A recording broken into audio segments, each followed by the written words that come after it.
Eu quero saudar todos com a paz do Senhor Jesus. Eu sou o pastor Luiz Farias, pastor vice-presidente da Assembleia de Deus, Ministério Boas Novas, cujo pastor-presidente é o pastor Edinaldo. Nós estamos aqui para trazer um estudo, neste momento, a respeito de oração. Então vamos falar sobre oração, que tem por tema aqui o nosso estudo, oração. O que significa? Gostaria de ler um texto que está na primeira carta de Pedro, capítulo 4, versículo 7, que diz o seguinte: e já está próximo o fim de todas as coisas. Fim nos arremete a uma urgência. Portanto, sede sóbrios e vigiai em oração. Ainda em Colossenses capítulo 4, versículo 2, a palavra de Deus diz o seguinte: perseverai em oração, velando nela com ação de graças. Oração. Oração é muito difícil para aquela pessoa que não quer uma intimidade com Deus. Nós sabemos que através da mesma nós podemos ter um relacionamento profundo com Deus, de amizade, de amor, de esperança. O nosso conhecimento da Sua Palavra, para que nós possamos entender a questão espiritual da Sua Palavra, é necessário nós orarmos. A palavra oração tem duas partes. A primeira parte é o verbo orar. E a segunda parte é ação, atos. Orar vem do latim orare. Inicialmente significa falar, pedir. Depois adquiriu particularmente o sentido de falar e discursar. Daí vêm nossas palavras oratória e orador. Com o advento do cristianismo, passou a ter também o significado de falar a divindade.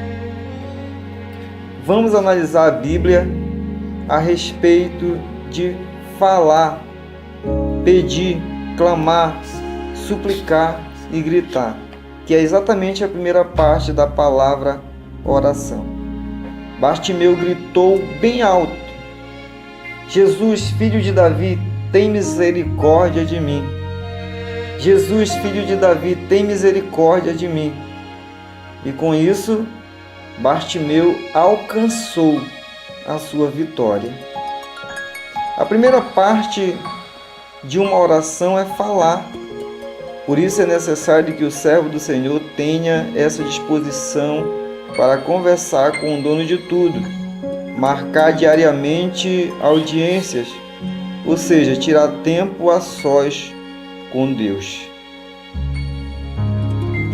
Portanto, é necessário que nós tenhamos um lugar de oração, um quarto de oração. E muitas vezes não tem um quarto, não tem um lugar específico.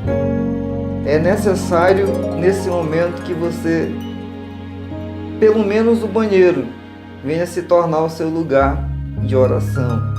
Muitas vezes, para ficar sós com Deus, é preciso fazer desta forma. Eu lembro que quando nós começamos uma obra, não tinha um lugar específico para oração, mas eu ia lá no meio do mato fazer aquela oração intercedendo para que Deus viesse salvar aquele povo naquele lugar. O Salmo 88, versículo 13, diz assim: eu, porém, Senhor, tenho clamado a Ti, e de madrugada Te esperará a minha oração. A oração, ela precisa de um sacrifício. A Bíblia nos ensina a orar em todo tempo, é verdade. Orar sem cessar, andando no carro, não sei, na bicicleta, na moto, andando pela rua. Nós temos que estar em oração com Deus, nós temos que estar ligado com o nosso Deus.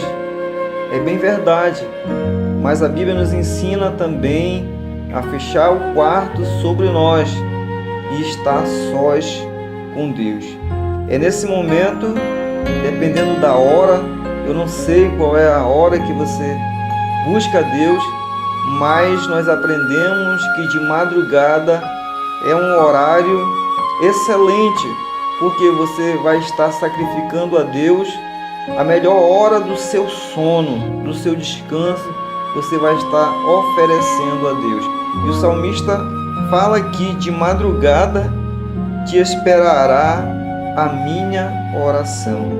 E ainda no Salmo 63, versículo 1, diz assim a palavra: ó Deus, Tu és meu Deus, de madrugada te buscarei. A minha alma tem sede de Ti, a minha carne te deseja muito em uma terra seca, cansada, onde não há água. Assim como nós precisamos beber água para que o nosso corpo não venha definhar, assim como nós precisamos nos alimentar, comer, da mesma forma, o nosso espírito precisa de alimento. E qual é o alimento do nosso espírito? Primeiro, a palavra do Senhor. Segundo, a oração, porque sem oração nós não podemos sobreviver no mundo espiritual.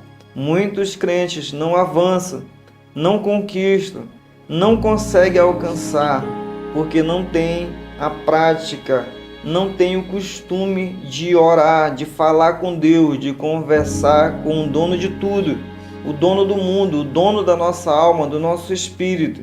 É preciso que nós tiramos tempo para conversar com Ele.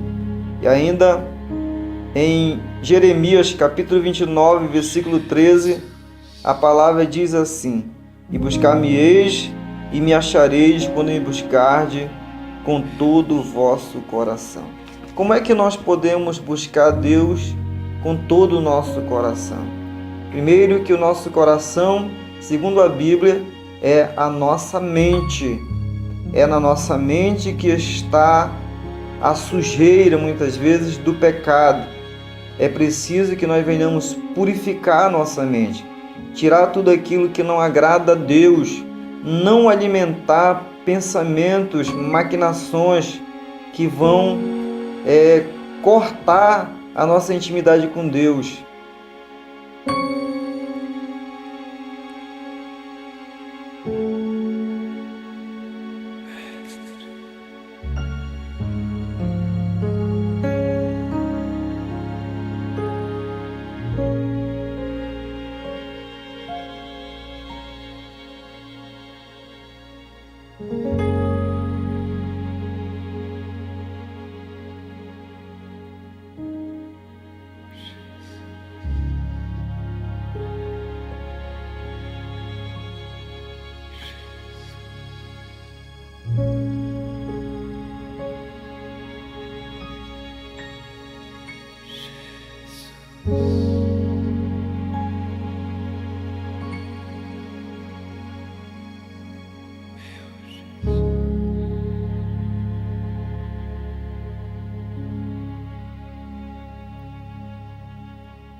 Música